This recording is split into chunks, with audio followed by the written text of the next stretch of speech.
બપોરના જમવામાં ખીચડી કોણ ખાય? ખીચડી હું ખાઉં છું, કેમ કે સવારમાં મારું પેટમાં એટલી ટ્રબલ થતી હતી. સવારે ચામાં રોટલી ખાધી, એના પછી પેટ ભારે હતું ને થોડી બેડ રેસ્ટમાં પચન ક્રિયા ઓછી થાય છે, તો પેટમાં થોડું વજન લાગતું હતું. તો મેં અહીંયા ચણા દાળ અને ચોખાની ખીચડી બનાવડાવી છે ને દહીં અને ખીચડી ખાઉં છું. તો તમને બધાને જેમ કે ખબર જ છે કે હું પ્રેગ્નન્સીમાં બેડ રેસ્ટ પર છું, તો મારા માટે બધું ખાવાનું 3 ટાઈમનું પચવાનું બહુ જ મુશ્કેલ કામ થાય છે.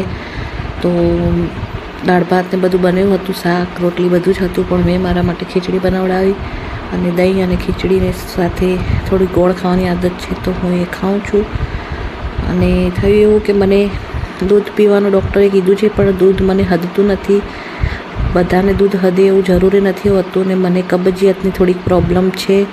તો ડૉક્ટરે તો મને રજા દીધી છે, પણ કબજિયાતમાં હેરાનગતિ એટલી થાય છે અને જે દિવસે કબજિયાત થઈ જાય ત્યારે મને પેટ ફૂલી જાય છે, તો હું નથી પીતી. સાંજે પછી ક્રેવિંગ થતી હતી કાંઈક બહારનું ચટપટું ખાવાની, તો મને વડાપાઉં પાઉંભાજી એવી આઈટમ તો ભાવતી જ નથી. મને ચીઝવાળી વસ્તુ ખાવાની થોડી ક્રેવિંગ થઈ જાય છે, તો પીઝા ટાઈમે ખવાય નહીં અને મંચુરિયન એ ખવાય નહીં, કેમ કે એમાં બધા ગરમ મસાલા આવે છે, 3 પ્રકારના સોસીસ આવે છે, તો એ ખવાય નહીં. તો મેં મારા માટે અહીંયા ચીઝવાળો વડાપાઉં મગાવ્યો હતો અને ભાભી અને મમ્મી માટે સાદો મસાલા વડાપાઉં હતો.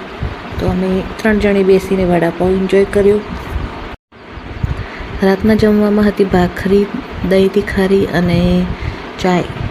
મને એટલી બધી ભૂખ તો હતી નહીં, પણ દવા એકલી ખાવાથી ગરમી ઘણી કરે અને ઉનાળાના ગરમીનો ટાઈમ છે, તો એના સાથે દવાને મેનેજ કરવા માટે થોડું ઘણું અહીંયા ખાઈ લીધું.